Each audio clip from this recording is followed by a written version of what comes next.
And we're back here at Key Issues, a production of the New Democratic Party, and I am your host, Vincent Frederick, PRO of the NDP.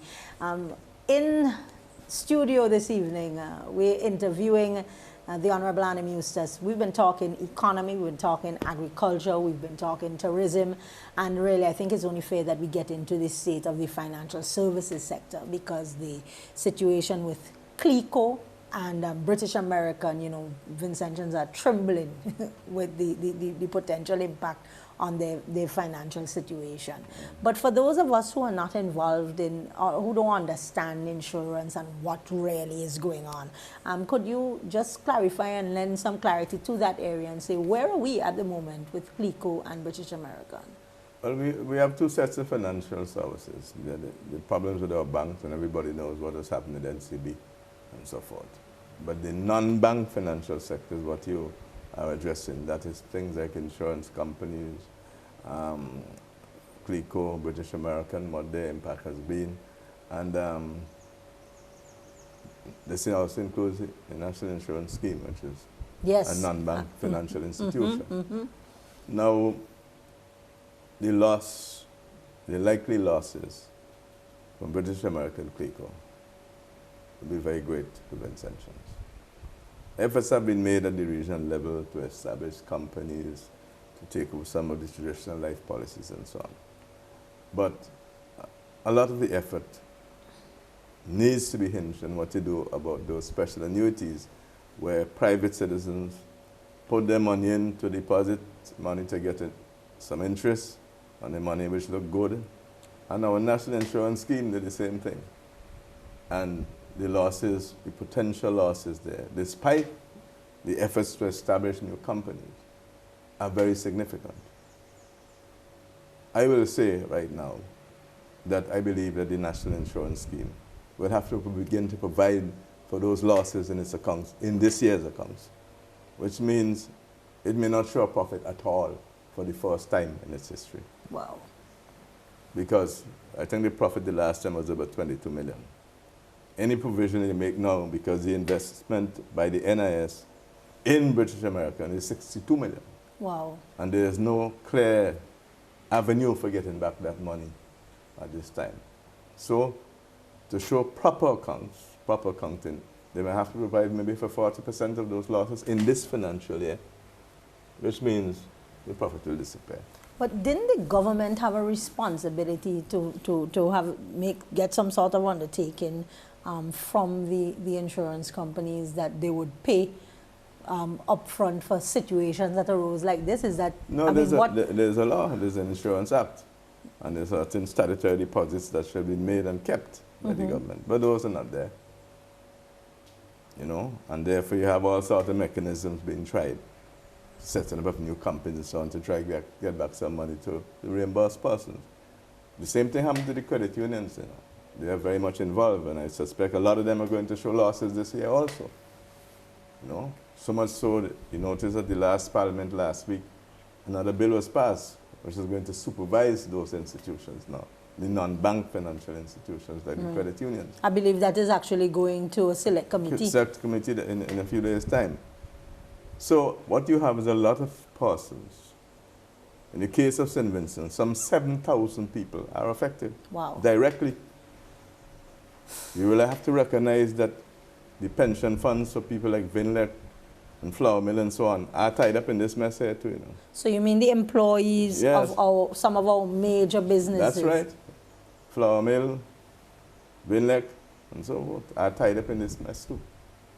And there's no clear picture emerging as to how these matters will be dealt with in any time in the near future. Efforts have been made, I say, to set up companies. But when will you get the kind of return from any new company to put you back in a position where you can deal with this? I mean, you interact with people all the time, and you're widely respected for your knowledge of this particular area. Especially, I mean, quite apart from just being knowledgeable on all areas, really. What have people been saying to you about the impact that this has made on their businesses, on the, you know, personally? What have... Well, it has slowed down investment, and that is one of the contributors to negative growth. It will slow down investment. The Prime Minister tried to get you in the Parliament last week by what he's saying, he only owe 8 million to the private sector. I know that is not true. Right? The amount in the private sector is much larger than that. Okay? But this impacts their investment decisions. And that is what we keep saying, you know, that we want to see a much more bright, vibrant private sector body in St. Vincent and the Grenadines. And we want to have, and we put in our manifesto, we want to have a ministry of the private sector. That is the arm of government that will interact on a day-by-day basis with the private sector, because we see the private sector increasingly becoming the engine of growth for our economy. You know, that has to be done. That is part of the major change we would like to see in St. Vincent and the Grenadines. Because government has reached the limit in terms of job creation. You know, you can't depend on government for the creation of every job in our society. We already have a lot of serious fiscal problems, deficits, and we have an IMF report that's going to come out in a couple of days' time, you know. Now let me ask, because again, you're painting a picture here of a country that is struggling, that is facing a serious uphill climb in the months and years to come. But who says that the NDP could do any better than what the ULP has been doing? But I'm going to say one thing about that, you know. If they had followed our advice since 2005 when we warned about the shift to increase expenditure without having a revenue base to back it up, we would not be in this problem today. Every year in the budget since 2005, we noticed the change of the government's policy. Letting expenditure run away without putting a hold on it. Doing things for purely party political purposes. There comes a time when you can't do that anymore. And you're saying that time has come? The time is now. And the IMF, I hear all sort of talk about the Prime Minister not going to Australia because of he don't like to miss independence and so on. What I want to tell the public, the reason why he's here, as far as I'm concerned, is that the day after independence, the IMF board is meeting on St. Vincent and the Grenadines. That is my understanding. And the Prime Minister got to be here.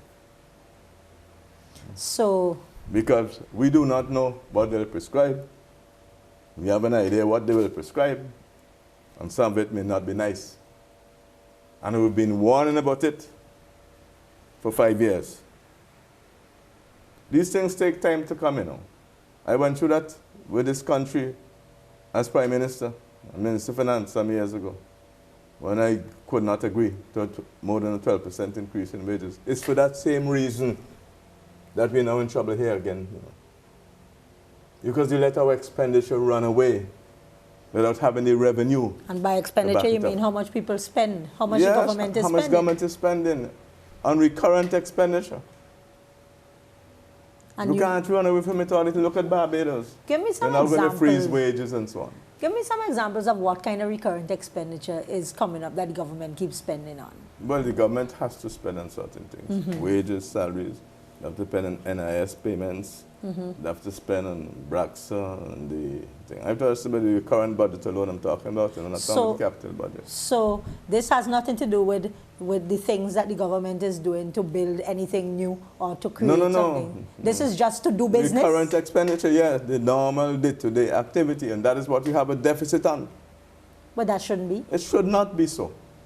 And if you have one, it should be very small, because you're supposed to have some savings under your current budget to use for your capital projects. Because some donors, if you're going to build a road, a donor say, well, I'm putting 80% of the money. You have to find 20%. Where are you going to find it from? You have to have some sort of surplus on the current side that you can transfer over to find your 20%. Or otherwise, you have to go and borrow it, which increases the national debt.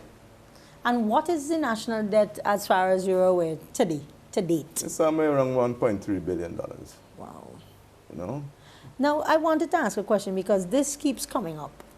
Vincentians sometimes say that they don't, they don't really understand what a deficit means or negative growth means. That, yeah. And under the New Democratic Party, was there negative growth in the 17 years of the NDP? I think there's 1 year of negative growth during the hurricane time. So you mean there was 16 years of surplus? There are 3 years, there 1 year of negative growth. Negative is not necessarily associated with surplus. Okay, right. Negative growth is how much all the goods and services of the economy were produced in a particular year. Right. That's what the gross domestic product is. All the goods and services produced by the economy, the value of them, tells you the size of the economy. When that number increases, you produce more or you export more, you have positive growth. Right. If the goods and services that you produce decline from the previous year, you have negative growth. So this 3 years of... Means that each year the economy got smaller and smaller and smaller. And therefore, for each person in the population, less is available. Wow. You know? And I'm saying we look like we're going to a 4th year. And that is historically a first. Well, 3 is a first. 2 consecutive years is a first. You know? So we're in serious problems. But it's not sufficient to blame it on what is happening internationally. Because other countries have taken steps, including right here in the Windward Islands, and not even saying the OECS, which has allowed them to weather the storm much better than we have weathered it. And what do you think is the failure of the Unity Labour Party to try to take steps? Everything for the ULP is party politics. It's how their own people are affected. That is what they try to address all the time. But you're saying now that they're in a situation where they will not even be able to address their own people. Exactly. That's where we reach. Exactly. And when you speak about it, they say, well, you don't want to give people public assistance. I'm not against public assistance. There was public assistance during the NDP time. I'm interested in the creation of jobs. So you have less people on public assistance, not more people, which is what they're boasting about. You're boasting about failure. Now, how would a new Democratic Party government make things better in St. Vincent and the Grenadines? First of all, as I explained our approach to agriculture and agricultural diversification, we have to reopen our whole tourism product to much greater scrutiny and make sure that we get value for money for our promotion. And I'm not convinced of that because of things I saw happen already in terms of promotion, and I had called for Mr. Beach's resignation. Right? In terms of the tourism, a lot of effort has to be put in. We earn over $300 million a year now from tourism. That compares with about $15 or $20 million from bananas. So tourism is not a small sector. It's the main foreign exchange earner in the economy. We have to exercise much more fiscal prudence. That is in the way government funds are being spent and raised. All of these have to be addressed. We have to address our construction sector. We have to address our investment promotion. We have SVG Invest. We have to make sure that institutions like that perform. Their job is to help bring investment into the country. When investment comes, more people have jobs. You know? That's what the bottom line is, creating more jobs. Now, I know that the NDP during the last election spoke about some investment opportunities, development projects that were, you know, basically waiting for an NDP government to yes, there were some projects, to take a seat in governing the country. Are these things still available to the NDP? Well, our contact with some of the persons, the longer it takes, the longer, the most likelihood that you could lose them later on. Right. Right. A quick return to office could be a different story. You know, people are not going to stand up and wait for you to invest. You know, of course. They have their money, and things are very tight internationally. Also, look what is happening in Europe and so on. You know, I don't even believe that we are effectively using our European Union funds up to now. I haven't heard anything since we signed the agreement, partnership agreements with Europe. You know. With all the noise that we weren't getting enough and so on, and we eventually signed. I haven't heard of any drawdowns of any significance in relation to that. Now, I know that you have been speaking about foreign policy and how important it is that St. Vincent position itself in such a way as to connect with those people we've traditionally been allies with, maintain relationships with countries where there's serious numbers of Vincentians living outside of this country. And that seems to go at variance with the ULP's, what they call activist foreign policy. I don't even know what any views? I don't even know what you mean by activist foreign policy. You know, we have a lot of glib terms that are bandied about. The fact remains is that in the foreign policy of the ULP, they have entered into some arrangements which are based more party to party or person to person than country to country. So if the government change, then you don't get anything more from that country. And Gaddafi government is an example of that. This administration settlement in the Grenadines will have grave difficulty accessing any money from the National Transition Council in Libya, who were taking over at the present time. So the possibilities of getting any resources there as you got in the past are now zero. Okay? Mr. Chavez is ill, right? His economy is in trouble. It is no friend business. Well, I think we have 2 more minutes before we end the program this evening. And I just wanted to know, is there a message that you want to give to Vincentians? You've outlined where St. Vincent is a serious position and, of course, NDP's readiness to make things better. But what is your final word to Vincentians as we celebrate our independence? I believe that we in the Democratic Party, based on our approach both to foreign affairs, our approach to economic development, which you can see very clearly in our manifesto, that we've been in a better position to tackle the issues that confront St. Vincent and the Grenadines, particularly economic issues, and a lot of the social issues and the crime and so forth. Because we have an approach to crime also which is different from ULP. So the prevention, emphasis as against expanding the police force and that sort. Those things are important, but really prevention. And we've outlined a number of activities in that regard. I think, and given the capacity of the persons who are on our team, I believe we are in a better position to take St. Vincent out of its present crisis. Right now it looks to me that we are moving to a 4th consecutive year of our economy getting smaller. That our NIS is now likely to make a loss and that we'll have to pay higher contributions and the retirement age will be set back maybe to 63 or 65 years. And there's a lot of other financial problems which arise because of that and the situation of British American people.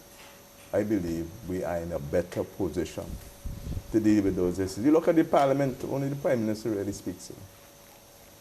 Of anything of major significance, only the Prime Minister really speaks. The others don't even know what is happening sometimes. I think the New Democratic Party is better placed to deal with those issues than the Unity Labour Party.